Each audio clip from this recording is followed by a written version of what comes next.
ચૂપ રહેજો બસ ચાલો દાખલો નંબર 4 બોલો વાર્ષિક હિસાબ નીલા અને શીલા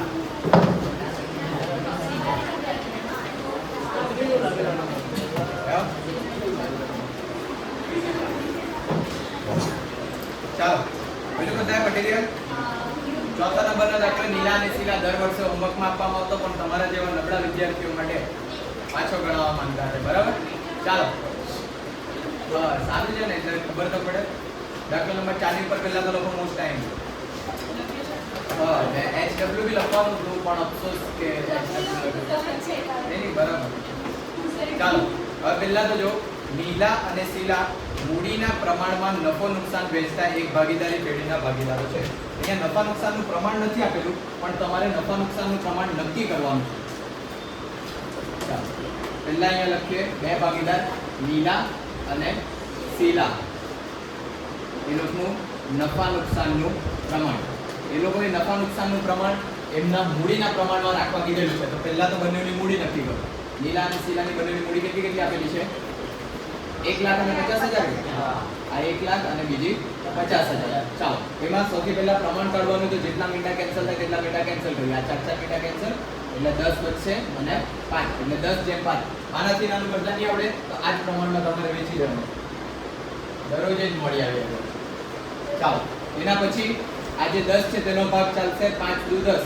અને 5 × 5 બંનેમાં 5 કોમન છે એટલે એ કેન્સલ એટલે કેટલું પ્રમાણ હશે તમારું 2/1 પણ જો તમે ડાયરેક્ટ 10/5 ના પ્રમાણમાં વેચશો તો અમે તમારો દાખલા જવાબ સેમ આવશે બરાબર અલગ આવવાનું નથી અને સાચો જ આપવાનો ચાલો આ થઈ ગયું હવે આગળ વધીએ એટલે જ્યારે બી તમને દાખલામાં એમ કીધેલું હોય કે મૂડીના પ્રમાણમાં નફો નુકસાન વેચતા છે ત્યારે મૂડીનું પ્રમાણ આવી રીતના કાઢીને નફા નુકસાનનું પ્રમાણ તમારે શોધવાનું બરાબર ચાલો આગળ નીચે દર્શાવેલા કાચા સરવૈયા અને હવાલાઓને ધ્યાનમાં લઈ વાર્ષિક હિસાબો તૈયાર કરો પહેલા તો દાખલાની અંદર આવી રીતના તમારે લીટી પાડવાનું ખાલી વિડીયોમાં લીટી દેખાતી નહીં હોય એમ કરીને પહેલા લીટી પાડવાની એટલે રકમ તમારી ખોટી નહીં લખાઈ જાય ચાલો તો એમાં પહેલા લીટી પાડવા પછી જોઈ લેવાનું કે કોઈ નફો આપેલો છે કે નહીં વેપાર ખાતાનો કે આ નફા નુકસાન ખાતાનો કોઈ નફો દેખાતો છે ધ્યાનથી જોઈ લેવાનું કે નથી ચાલો જો કોઈ નફો આપેલો હોય તો તે ખાતું તમારે બનાવવાનું નથી અહીંયા કોઈ નફો નથી એટલે બધા ખાતા બનાવવાનું પહેલા વેપાર ખાતું પછી નફા નુકસાન ખાતું નફા નુકસાન ફાળવણી ખાતું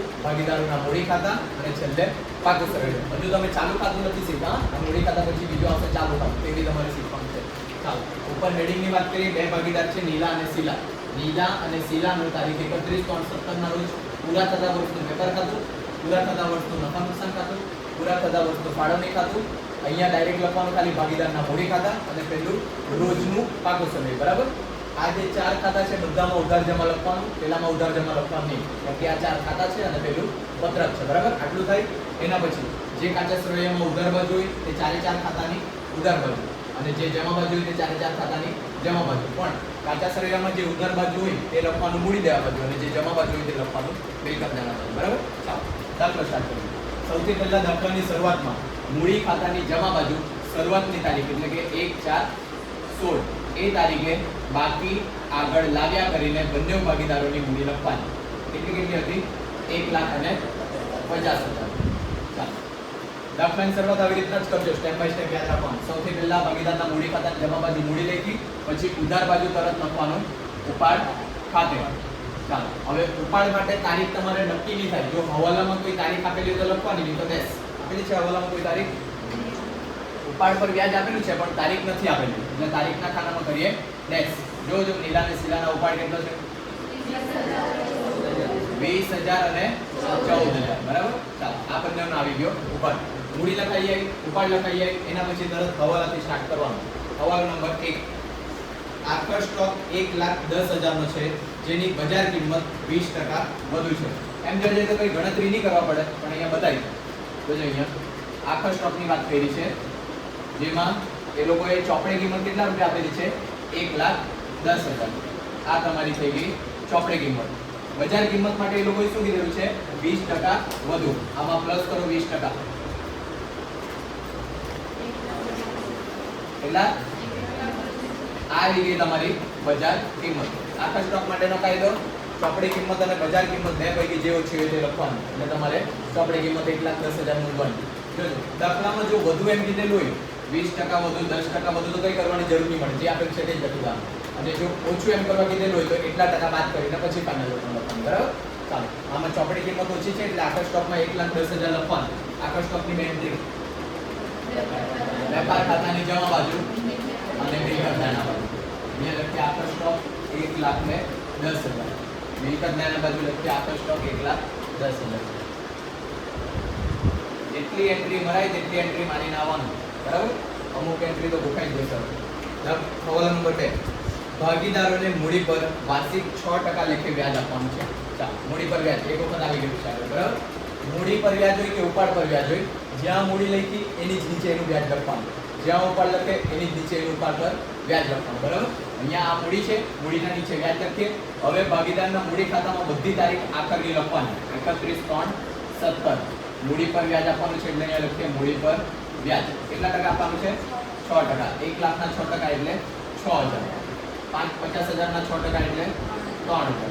પણ આટલી વસ્તુ ખબર, જેનું વ્યાજ તેની નીચે જ લખાય. પછી આની બીજી એન્ટ્રી માટે અહીંયા જમા બાજુ તો ફાળવણી ખાતાની ઉધાર બાજુ એક લીટી છોડીને લખવાનું નફો લાવવા માટે. અહીંયા લખીએ મૂડી પર વ્યાજ. બંને ભાગીદારનું નામ નીલા અને શીલા. વિડિયો ચાલુ કરી દો. ચાલો નીલાના કેટલા રૂપિયા છે? 6,000 અને શીલાના કેટલા રૂપિયા છે? 3,000. બંનેનું ટોટલ મારીને 9,000. પણ આટલી એન્ટ્રી ખબર, જો મૂડી પર વ્યાજ ને ઉપાડ પર વ્યાજનો હવાલો આવી જાય તો 4, 4, 5, 5 એન્ટ્રી અમથી આવી જવાની છે તમારે. બરાબર? એટલે પ્રાર્થના કરજો. રાજપૂત આવી જાય. ચાલો આગળ હવાલો નંબર 3, ભાગીદારો પાસેથી ઉપાડ પર વ્યાજ વસૂલ કરવાનું છે. નીલા 900 અને શીલા 600. ચાલો હવે મૂડી પર વ્યાજ પર ટકા આપેલા હતા, જ્યારે ઉપાડ પર વ્યાજની રકમ આપેલી છે ડાયરેક્ટ. બરાબર? પહેલા તો જ્યાં ઉપાડ છે એની જ નીચે એનું વ્યાજ લખવાનું. ઉપાડ પર વ્યાજ. હવે બધી તારીખ કઈ લખવાની? આખરની. ખાલી મૂડી અને ઉપાડ માટે તારીખ માટે યાદ રાખો, બાકી બધામાં છેલ્લી તારીખ લખવાની. ઉપાડ પર વ્યાજ નીલાના કેટલા આપેલા? 900 અને શીલાના 600. ચાલો અહીંયા મૂડી ખાતાની ઉધાર બાજુ તો ફાળવણી ખાતાની જમા બાજુ એક લીટી છોડીને નફો લાવવા માટે ઉપાડ પર વ્યાજ. બંને ભાગીદારનું નામ નીલા અને શીલા. 900 અને 600 એટલે 1,500. બરાબર? ચાલો હવાલો નંબર 4, દેવાદારો પર 5% ઘાલખાદ અનામતની જોગવાઈ કરો. ચાલો ઘાલખાદનો હવાલો આવે એટલે સૌથી પહેલા નીચે ચેક કરવાનું કે વેચાણનો હવાલો આપેલો છે કે નહીં. એકાદો છે કોઈ વેચાણનો હવાલો નથી. જો વેચાણનો હવાલો હોય તો પહેલા એની એન્ટ્રી આપવાની, પછી ઘાલખાદની આપવાની. ચાલો દેવાદાર પર વેચાણનો હવાલો નથી એટલે સૌથી પહેલા નમૂનો લખીએ મિલકત દાના બાજુ. દેવાદારો માઈનસ ઘાલખાદ હવાલાની માઈનસ ઘાલખાદ અનામત હવાલાની. હજુ દેવાદાર પર વટાવ અનામત એક બે વખત આવ્યું નથી, આવે ત્યારે જ બતાવો. બરાબર? ચાલો આ એક ત્યાંનો નમૂનો થઈ ગયો. બીજો નમૂનો નફા નુકસાન ખાતાની ઉધાર બાજુ એક લીટી છોડીને સૌથી પહેલા ઘાલખાદ કાચા સરવૈયા પ્લસ ઘાલખાદ હવાલાની પ્લસ ઘાલખાદ અનામત હવાલાની માઈનસ ઘાલખાદ અનામત કાચા સરવૈયા. નમૂનો હવે લખતા યાદ થઈ ગયો હોવો જોઈએ. બરાબર? હવે સૌથી પહેલા એન્ટ્રી મારવાની શરૂઆત કાચા સરવૈયામાંથી કરવાની. દેવાદારો સો કેટલા રૂપિયા? લેણું અથવા ગ્રાહક બી હોઈ શકે. 90,000 સાથે લેણદારો બી છે.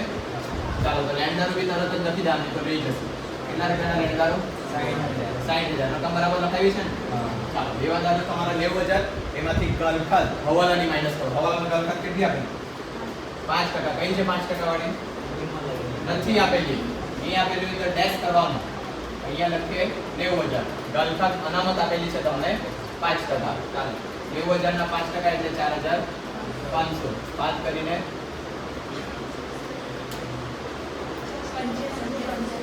85,500. ચાલો પહેલા ત્યાં એન્ટ્રી થઈ ગઈ. હવે અહીંયા ઘાલખાદ કાચા સરવૈયામાં કેટલી આપેલી?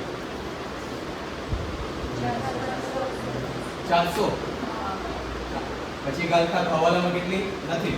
એસ ઘાલખાદ અનામત હવાલામાં 4,500. બંનેનું ટોટલ કરશો એટલે 4,900. ઘાલખાદ કાચા સરવૈયામાં અનામત ઘાલખાદ અનામત કાચા સરવૈયા 1,300. બાદ કરીને 3,500. આ રીતે તમારા ઘાલખાદ માટે જોજો કેટલી બધી એન્ટ્રી થઈ જાય. ખાલી નમૂનો મને કરેલો હોય તો. બરાબર? આગળ વધીએ. હવાલો નંબર 5, હિસાબી વર્ષના અંતે ચૂકવવાના બાકી ખર્ચા આ મુજબ છે. ભાડું 300 અને પગાર 950. ચાલો ચૂકવવાના બાકી શબ્દ આવે એટલે પ્લસ કરવાનો, અગાઉ શબ્દ આવે એટલે માઈનસ કરવાનો. ચૂકવવાનું બાકી છે એટલે તમારા માટે કહેવાય દેવું. દેવું એટલે પહેલા તો લખી દેવાનું મૂડી દેવા બધું. બે વસ્તુ છે. ચૂકવવાનું બાકી શું છે? ભાડું. કેટલા રૂપિયા? 300. અને ચૂકવવાનું બાકી પગાર કેટલો? 950. 300 અને 950 બરાબર. ચાલો હવે ભાડું શોધો. કેટલા રૂપિયા આપે? સાચા સર્વેમાં 12000. એ ભાડું લખવાનું નફા નુકસાન ખાતાની ઉધાર બાજુ. કેટલા? 12000. ચૂકવવાનું બાકી શબ્દ આવે એટલે કરવાનું પ્લસ. ચૂકવવાનું બાકી કેટલા રૂપિયા ચૂકવવાના બાકી છે? 300 રૂપિયા. પ્લસ કરીને આવી જશે 12300. ચાલો એના પછી બીજું શું છે? પગાર. પગાર કેટલા રૂપિયા પહેલા છે? 23000. ચૂકવવાનું બાકી શબ્દ આવે એટલે કરવાનું પ્લસ. કેટલા રૂપિયા? 950. ચાલો ટોટલ કરીને આવશે 23950. આગળ વધીએ. પહેલા જવાબ છે. છઠ્ઠો હવાલો. મશીનરી પર 10% અને ફર્નિચર પર 5% ઘસારો ગણવાનો છે. ચાલો મશીનરી કેટલા રૂપિયા આપેલી છે? 36500. કઈ ને? ચાલો એની નીચે જેનો ઘસારો બી છે પાછો. જો કોઈ મિલકતનો જૂનો ઘસારો આપેલો હોય તો સૌથી પહેલા જૂનો ઘસારો પ્લસ કરવાનો, પછી નવો ઘસારો ગણવાનો. બરાબર? અહીંયા લખીએ પહેલા તો મશીનરી કેટલા રૂપિયાની? 36500. એમાં પ્લસ કરીએ જૂનો ઘસારો. કેટલાનો? 3500. એટલે કેટલા થઈ જશે? 40000. હવે એમાંથી માઈનસ કરીએ નવો ઘસારો. કેટલા ટકા છે નવો ઘસારો? 10%. એટલે કેટલા આવશે? 4000. બાદ કરીને 36000. ચાલો ઘસારો ધંધા માટેનો ખર્ચ તરીકે નફા નુકસાન ખાતાની ઉધાર બાજુ શું છે? મશીનરીનો ઘસારો. ચાલો નહીં કેટલા રૂપિયા? 4000. ચાલો બીજી કઈ મિલકત છે? ફર્નિચર માટે કઈ આપેલું છે બીજું? છે કઈ? નથી. ફર્નિચર કેટલા રૂપિયા? 12000. અહીંયા લખીએ ફર્નિચર. વિશાખાએ કીધું આપણે એને નીચે છે 12000 રૂપિયા. એમાંથી માઈનસ કરીએ ઘસારો. કેટલા ટકા? 5%. એટલે કેટલા આવશે? 600 રૂપિયા. બાદ કરીને 11400. ચાલો એની બીજી એન્ટ્રી નફા નુકસાન ખાતાની ઉધાર બાજુ. ફર્નિચરનો ઘસારો 600 રૂપિયા. ચાલો આગળ ના હોય 6 વાળા ઈઝી હતા. આવો દાખલો પૂછાઈ ગયો તો પાસ થઈ જાય. એટલે કે 11 માર્ક્સ આવી જાય. બાકી તો બીજા લાવવાના. ચાલો હવે જે વસ્તુ બાકી રહી તેની એન્ટ્રી આપીએ. મૂડી ઉપાડ આવી ગયું, વેપારી ગ્રાહક આવી ગયું, માલ પરત. ચાલો માલ પરતની એન્ટ્રી ક્યારે થાય? પહેલા તો આપણે માલના ખાતાની નોંધ કરી હોય તો બરાબર. માલના ખાતા એટલે કે ખરીદી અને વેચાણ શોધો આપેલું છે કોઈ જગ્યા? કેટલા રૂપિયા? વેપાર ખાતા. વેપાર ખાતાની ઉધાર બાજુ એક લીટી છોડીને પહેલા લખવાનું ખરીદી. કેટલા રૂપિયાની ખરીદી? 1,40,000. અને જમા બાજુ પર લખવાનું વેચાણ. એ કેટલું? 2,60,500. આ બધું થઈ ગયું. હવે પાછા ઉપર આવી જાવ. પેલા માલ પરત માલ પરત. આ બાજુ ખરીદીમાંથી બાદ થશે ખરીદ પરત. જમા બાજુની રકમ બાદ કરવાની 3,000. બાદ કરીને આવવાના 1,37,000. અને વેચાણ પરતમાં ઉધાર બાજુની રકમ બાદ કરો 2,000. બાદ કરીને આવશે 2,58,500. બરાબર? ચાલો આગળ. માલ પરતની નીચે હુંડીઓ આપેલી છે. હુંડીઓ તમારી પાકા સરવૈયામાં લખાય. મૂડી દેવા બાજુ દેવી હુંડી અને મિલકત દેણા બાજુ લેણી હુંડી. નામ યાદ નહીં રહે તો બંને બાજુ હુંડી લખવાનું. અહીંયા લખીએ દેવી હુંડી અને આ બાજુ લખીએ લેણી હુંડી. દેવી હુંડીની રકમ કેટલી? જમા બાજુની રકમ લખાવાની 20,800 અને લેણી હુંડી 15 રૂપિયા. આગળ રોકડ અને બેંક. હવે એની અંદર જો ઉધાર બાજુ ને જમા બાજુ બંને બાજુ રકમ આપેલી છે. રોકડ અને બેંક એટલે કે રોકડ શિલ્લક હશે અને બેંક શિલ્લક હશે એવું લાગે, પણ જમા બાજુ પર રકમ છે એટલે બેંક ઓવરડ્રાફ્ટ છે એવું સમજવાનું. અગિયારમાં આવેલું કદાચ છે ને. ચાલો નામ ની ખબર પડે તો બંને બાજુ રોકડ અને બેંક જ લખવાનું. પણ આપણને ખબર પડતી છે એટલે મિલકત નાણા બાજુ લખીએ રોકડ શિલ્લક. ઉધાર બાજુની રકમ કેટલા રૂપિયા? 1000 રૂપિયા છે. આ 1000 રૂપિયા અહીંયા લખીએ અને જે જમા બાજુ છે તે આ બાજુ લખવા પડે. આ બાજુ કેટલા રૂપિયા? 14,000. ચાલો એ જે કહેવાય તમારું બેંક ઓવરડ્રાફ્ટ. ધ્યાન રાખજો આટલું રોકડ અને બેંક આપેલું હોય તો નામ નહીં ખબર પડે તો બંને બાજુ રોકડ અને બેંક જ લખવાનું સાચું આપવા પડે. આગળ દલખાત આવી ગયું કે દલખાતાનો નામ કહેવાય મજૂરી અને મજૂરીના બાકી દેવા. પહેલા તો મજૂરી ક્યાં લખાય? વેપાર ખાતાની ઉધાર બાજુ લખીએ મજૂરી. કેટલા રૂપિયા? 35,000. ઉધાર બાજુની રકમ લખવાની. હવે મજૂરીના બાકી દેવા એટલે કે મજૂરી ચૂકવવાની બાકી છે તો ધંધા માટે શું કહેવાય? શું કહેવાય? વિશાખા આવે શું કહેવાય? દેવું. દેવું હોય તો કઈ બાજુ લખવાનું? મૂડી દેવા બાજુ. જે નામ આપેલ છે તે જ લખીએ. મજૂરીના બાકી દેવા. કેટલા રૂપિયાના? 2,000 રૂપિયા. ચાલો આગળ. શરૂઆતનો સ્ટોક ક્યાં લખું? નફા નુકસાન ખાતાની વેપાર ખાતાની ઉધાર બાજુ. બરાબર? ઉધાર એમ કે પાછા. શરૂઆતનો સ્ટોક કેટલા રૂપિયા? 46,100. ચાલો આગળ. ક્યાં લખવાનું? અગાઉથી ચૂકવેલ વીમો. હવે પહેલા તો આવું જ રીતના સાંભળજો. અગાઉથી ચૂકવેલ વીમો, ચૂકવવાના બાકી પગાર, આવી રીતના જો કાચા સરવૈયામાં આપેલું હોય તો એક જ એન્ટ્રી કરવાની અને જો પાકા સરવૈયામાં આપેલું હોય તો જ એની બે એન્ટ્રી. બરાબર? કેમ કે હવાલાને પાકા સરવૈયા કહેતો કે હવાલામાં આપેલું હોય તો એની બે એન્ટ્રી. બરાબર? હવાલાની બે એન્ટ્રી થશે, કાચા સરવૈયાની એક જ એન્ટ્રી થાય. એટલે અહીંયા જે આપેલું છે અગાઉથી ચૂકવેલ વીમો એને પાછા વીમામાં પ્લસ નહીં કરવા લાગ્યો. બરાબર? અગાઉથી ચૂકવેલ એટલે આપણા માટે દેવું કે લેણું? લેણું હોય તો મિલકત લેણા બાજુ. અગાઉથી ચૂકવેલ વીમો કેટલા રૂપિયા? 200.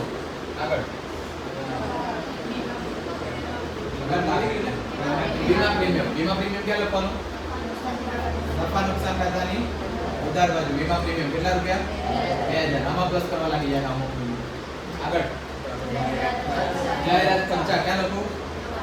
નફા નુકસાન ખાતાની ઉધાર બાજુ. જાહેરાત ખર્ચા કેટલા રૂપિયા? 2,900. પછી પાઘડી મિલકત લેણા બાજુ. આપણા પહેરવા લાગી જાય. કેટલા રૂપિયા? 72,000. પછી ચાલો એના નીચે લીલાની 8% દીધો. બરાબર? આ જ બે વસ્તુ સમજવાનું છે આજે જે તકલીફ વાળું છે. બરાબર? જગ્યા બી બહુ ઓછી છે આપણી પાસે. ગરીબ લોકો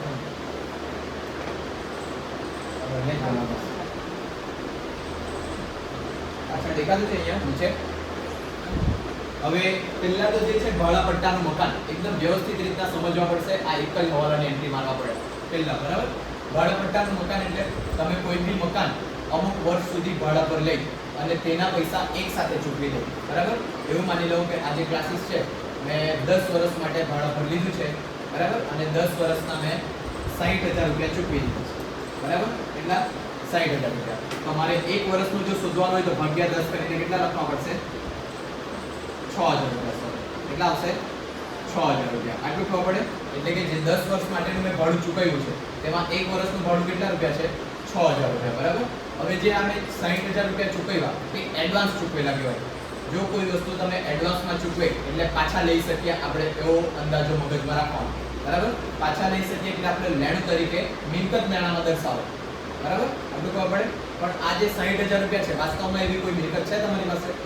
નથી. બરાબર? ખાલી એમ જ દેખાતી છે કે 60,000 રૂપિયા પડેલી છે મિલકત. એટલે દર વર્ષે જેટલી મિલકત વપરાય એટલે કેટલી રૂપિયા વપરાશે દર વર્ષે? 6,000 રૂપિયા. એ 6,000 રૂપિયા એમાંથી બાદ કરતું જવાનું. એટલે 10 વર્ષ સુધીમાં એ ઝીરો થઈ જાય. આવી રીતના થતું છે તમારું. હવે મેં તમને એમ કે આ જે છે તમે પહેલા વર્ષે નક્કી કરેલું છે. પહેલા વર્ષ એટલે કે આપણે લઈએ 2012-13. 2012-13માં મેં આ ભાડા પર લીધેલું હતું અને 10 વર્ષ માટે લીધેલું ને 60,000 રૂપિયા આપી દીધેલા. દર વર્ષે 6,000 માઇનસ કરતો હતો. હવે જે છે અહીંયા આવ્યું 2013-14. બરાબર? 13-14 આવ્યું. મારા ધંધાની અંદર કેટલા રૂપિયા બચેલા હશે? એના 54,000. કેમ કે 6,000 માઇનસ થઈ ગયા હશે. બરાબર? હવે આ જે 54,000 બચ્યા છે તે 54,000 ને કેટલા વડે ભાગાકાર કરીને તમારે 6,000 રૂપિયા લાવવાનું? 9 વર્ષ. કારણ કે કેમ કે એક વર્ષ તમારું વીતી ગયું. વડે વસ્તુ ખબર? એટલે જેટલા વર્ષ બચેલા છે ને તેટલા વડે તમારો ભાગાકાર થાય. એટલે કે એના પછીના વર્ષની વાત કરીએ 2014-15 તો ત્યારે અહીંયા કેટલા 6,000 માઇનસ થઈ ગયેલા હશે એટલે કેટલા બચેલા હશે? 48,000. બરાબર? તે ટાઈમે મારે કેટલા વર્ષ સાથે ભાગાકાર કરવાનો? 8 વર્ષ સાથે. આટલી વસ્તુ બધાને ખબર પડે? એટલે જે વર્ષ વપરાઈ ગયેલા હોય તે તમારે દૂર કરી દેવાનું. પડે એટલી વસ્તુ ખબર. હવે અહીંયા દાખલામાં જોયું. દાખલામાં શું કીધેલું છે? ભાડા પટ્ટાનું મકાન કૌંસમાં તારીખ 1/10/14 થી 5 વર્ષ માટે. અહીંયા સ્ટાર કરીને હેડિંગ આપતો છે ભાડા પટ્ટાનું મકાન કેટલા વર્ષ માટેનું છે? 5 વર્ષ માટે. અને તારીખ કઈ છે પહેલી? 1/10/14 થી. હવે અહીંયા આપણું વર્ષ જો, વર્ષ ક્યારે પૂરું થતું છે? 31/3/17. 31/3/17 એટલે આપણે કયું હિસાબી વર્ષ કહેવાય? 16/17. કયું કહેવાય? 16/17. અહીંયા કઈ તારીખે લીધેલું છે? 1/10/14. તો એ કયું વર્ષ હશે? 14/15. કયું હશે? 14/15. આટલું ખબર પડે બધાને? એટલે કે આપણો જે વર્ષ ચાલતો છે તે વર્ષે તમે ભાડા પર લીધેલું નથી, તેના પહેલા વર્ષે લઈ લીધેલું છે. પણ આટલી વસ્તુ ખબર. એટલે એ વર્ષ કેટલા છે તે તમારે નક્કી કરવાના, વપરાઈ ગયેલા એ તમારે દૂર કરવાના, પછી જે વર્ષ બચે ને એટલા વડે તમારે ભાગાકાર કરવા. એટલે કે 10 વર્ષ માટે મેં લીધેલું હતું, બરાબર, મેં 2 વર્ષ પછી ગણતો છે તો એમાંથી 2 વર્ષ માઈનસ કરી દેવા. એટલે કેટલા વડે ભાગાકાર કરવાનો મારે? 8 વડે. જો મેં 2 વર્ષ એમ નહીં ગયું, અત્યારે 2 વર્ષ પૂરા થયા અને 6 મહિનો પૂરો થયો એટલે કેટલું વર્ષ પૂરું થયેલું કહેવાય? 2 વર્ષ અને અડધું વર્ષ એટલે 2.5 લખી શકું મેં. આટલી વસ્તુ ખબર. એટલે 10 માંથી 2.5 બાદ કરીને કેટલા આવવાના તમારા? 7.5. આટલા વડે ભાગાકાર કરવા પડે. આવું ક્યારે? જ્યારે 2 વર્ષ અને 6 મહિના વાપરેલું હોય તો. વિશે બધાના મગજમાં. હવે અહીંયા જોઈએ આ 1/10/14 આ જે 14-15 વર્ષ છે તે પૂરું ક્યારે થશે તમારું? 31/3/15. ત્યારે કેટલા માસ થવાના તમારા? 6 માસ. હવે જો 6 માસ છે તેને વર્ષમાં લખવાનું હોય તો કેટલું વર્ષ થાય? અડધું. અડધું એટલે 0.5 લખી શકે અથવા તો 1/2 લખી શકે. પણ આટલી વસ્તુ ખબર. અને હવે આપણું જે વર્ષ છે કયું? 15 કે 16-17 છે આપણું, બરાબર. 16-17 પહેલાની બધી ગણતરી કરવાની. એટલે હવે જે વર્ષ ચાલુ થશે તે 1/4/15 થી 31/3/16. કેટલા માસ થવાના? 12 માસ. એટલે કેટલું વર્ષ? 1 વર્ષ. અહીંયા 0.5 વર્ષ, બરાબર. હવે જો જે આપણું ચાલુ વર્ષ છે તે ચાલુ વર્ષને અત્યારે ધ્યાનમાં લેવાનું નથી, કેમ કે ત્યાં સુધીનું વપરાયું નથી. જેટલા વર્ષનું તમારું વપરાયું છે તેટલાનું ટોટલ મારવાનું. એટલે કે આટલેથી આટલા સુધીનું 6 માસ એટલે કે અડધું વર્ષનું વપરાયું અને એના પછીનું વર્ષ આખા વર્ષનું વપરાયું. એટલે કેટલા વર્ષનું વપરાયું છે તમારું? 1.5 વર્ષ. આટલે સુધી પૂછે બધાને. પહેલા તો તારીખ પ્રમાણે જે વર્ષ પૂરું થયું તે કેટલા માસ સુધીનું? 6 માસ. 6 માસ એટલે કે અડધું વર્ષ વપરાયું. એના પછીનું જે વર્ષ છે તેમાં આખું વર્ષ વપરાયું એટલે એ તમારું 1 વર્ષ. એમ કરીને 1.5 વર્ષ થયા. પણ મેં અત્યારે 16-17 કેમ નહીં લીધું? કેમ કે એ આપણો ચાલુ વર્ષ છે. ચાલુ વર્ષ તો તમારું વપરાશે એના પછી તમારા હિસાબ થવાના છે, બરાબર. એટલે જે 1.5 વર્ષ વપરાઈ ગયા એ તમારે કુલ વર્ષમાંથી બાદ કરીને પછી ભાગાકાર કરવાનો. કુલ વર્ષ કેટલા છે? 5, બરાબર. 5 વર્ષ માઈનસ 1.5 વર્ષ એટલે કેટલા આવશે તમારા? 3.5 વર્ષ. એટલે તમારે કેટલા વડે ભાગાકાર કરવાનો? 3.5 વર્ષ સાથે, બરાબર. હવે જે લોકોને આ ગણતરીની ખબર પડે, આખા 12મા ધોરણમાં એક જ દાખલો છે, આવો દાખલો આવી ગયો જેમાં તમારી વર્ષવાળી તારીખ નહીં હોય ભાડા પટ્ટામાં 3.5 વડે ભાગાકાર કરવાનો, બરાબર. બીજું કઈ વિચારતા નહીં ખબર પડે તો. જો ખબર પડે તો વ્યવસ્થિત રીતના ગણતરી બતાવી આપવાની, બરાબર. કેમ? 12મા ધોરણમાં એક જ એવો દાખલો છે જે ભાડા પટ્ટે મકાન વાળો છે અને તમારી પુસ્તકની બહારના દાખલા નથી પૂછાતા એવું બોર્ડવાળા કે પૂછતા છે, બરાબર. પણ આવો આવ્યો 3.5 વડે ભાગાકાર કરજો, બીજું કઈ વિચારતા નહીં. પહેલા એકવાર ગણીને ટ્રાય કરજો. આતું નહીં તો ઠીક, નહીં થતું નહીં તો 3.5. શું નહીં આવડતું છે તો શું કરવાનું? નહીં બતાવવાનું, ચાલશે. આવડતી રહે તો બતાવો, અને આવડી જાય તો વેલેન્ટ. નહીં આવડે તો પછી બીજો કોઈ રસ્તો નહીં. કેવું આટલું ખબર પડી? પાછું એક વખત કહી દેતો છે, જેટલા વર્ષ તમે મશીન કે જે મકાન કે જે લીધું છે તે વાપરે તેટલા વર્ષ બાદ કરી દેવાના, બાકીના વર્ષ સાથે ભાગાકાર કરવાનો. એટલે બાકીના તમારા બચ્યા 3.5 વર્ષ. પહેલા તો ભાડા પટ્ટાનું મકાન છે કે ભાડા પટ્ટાનું મકાન પાકા સર્વેમાં મિલકત લેના બાજુ લખવાનું. ભાડા પટ્ટાનું મકાન કેટલા રૂપિયાનું આપ્યું છે? 14,000 માઇનસ કરવાનું માંડી વાડિયા 3.5 વડે ભાગાકાર કરજો. કેટલા? 4,000 બાદ કરીને કેટલા આવવાના? 10,000. 4,000 4,000 જ કહેવાય. કડી ખબર? 3.5 વડે ભાગાકાર કરીને 4,000 બાદ કરીને આવ્યા તમારા 10,000. હવે જે પેલા 4,000 છે માંડી વાળા મિલકતમાંથી કોઈ બી કિંમત ઘટાડે એટલે ધંધા માટે નુકસાન, નફા નુકસાન ખાતાની ઉધાર બાજુ. માંડી વાડે ભાડા પટ્ટાનું મકાન કેટલા રૂપિયાનું આપેલું છે? 4,000. ચાલો આગળ. હવાલો નંબર હવાલો ક્યાં કરું? છેલ્લો લીલાની 8% લોન, બરાબર. લીલા કોઈ ભાગીદાર નથી, હા, લીલા અને શીલા જ ભાગીદાર છે. કોઈ પણ વ્યક્તિ પાસેથી લોન લેવો એટલે તમારા માટે દેવું તરીકે મૂડી દેવા બાજુ લખવાનું. લીલાની લોન 8%. કેટલા રૂપિયા? 20 30,000.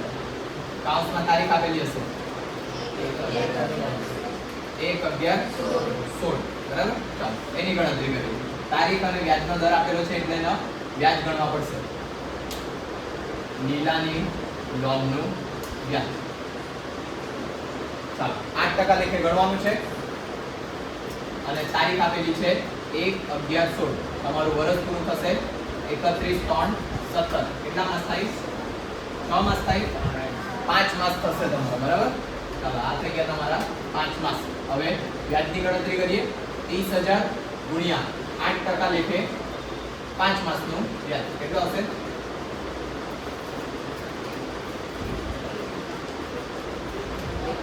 1,000 રૂપિયા, બરાબર.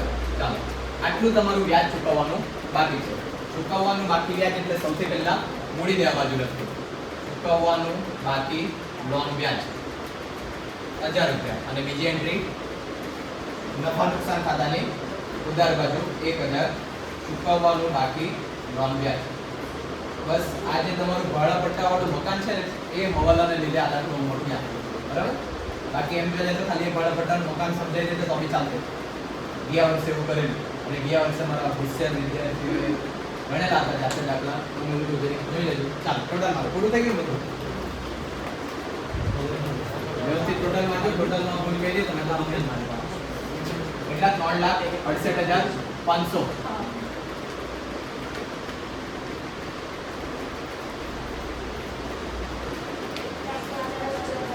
કેટલા?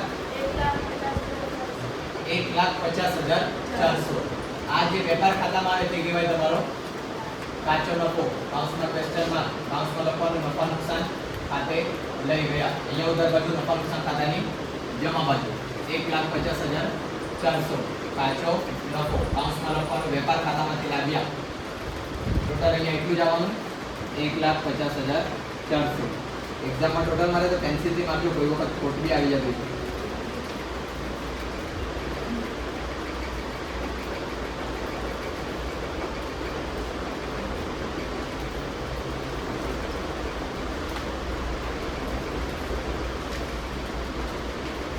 ટોટલ યોજના આ લોકોને આપણે 96,050. બીજા બી જોઈ લેજો પછી જો ખોટું આવ્યું ને એના માટે જોડું એટલે કે અક્ષરશઃની ભાણેજના માટે, બરાબર છે. ચાલો આ જે નફા નુકસાન ખાતામાં આવે તે કહેવાય તમારો ચોખ્ખો નફો. જે લઈ જાવ તમારે નફા નુકસાન ફાળવણી ખાતામાં. અહીંયા ઉધાર બાજુ ખોટું એટલે ફાળવણી ખાતાની જમા બાજુ 96,050. અહીંયા લખીએ ચોખ્ખો નફો. કાઉન્સમાં નફા નુકસાન ખાતામાંથી ટોટલમાં આ તો દેખાયા કરે મોડે એટલે જ દિશા બોલી, બીજું કઈ 57,550. બાદ કરો 9,000. 88,550. થોડુંક નીચેથી લખતો છે 88,550. નફા નુકસાન ફાળવણી ખાતામાં આવે તે શું કહેવાય તમારું? વેચણી પાત્ર નફો. કયા પ્રમાણમાં વેચવાનું? નફા નુકસાનના પ્રમાણમાં. ને અહીંયા નફા નુકસાનનું પ્રમાણ આપણે નક્કી કર્યું છે 2:1 અથવા તો 10:5, બરાબર. જે તમને ખબર પડે છે. અહીંયા 2:1 લખીએ. કાઉન્સમાં ક્વેશ્ચન માર્ક. બંને ભાગીદારનું નામ લીલાના મૂડી ખાતે અને શીલાના મૂડી ખાતે. જવાની વાળી શીલા નથી, હા, કરો 2:1 ના પ્રમાણ.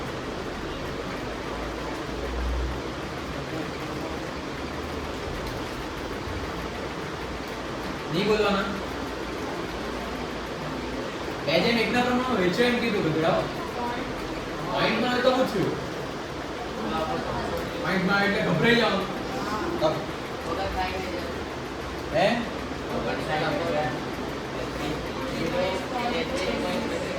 આઈ બોલે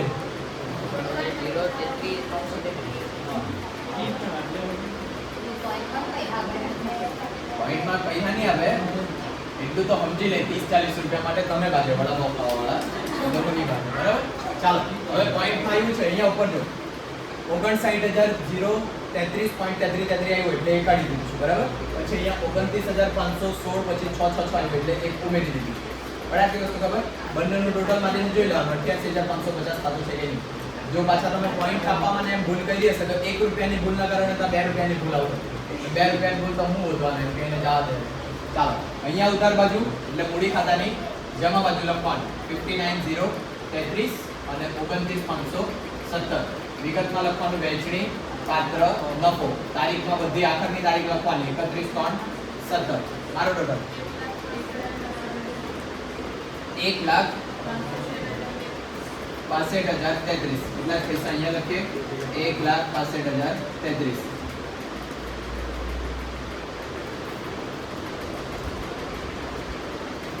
નીલાપાના બીજી રકમ 1,44,133. એની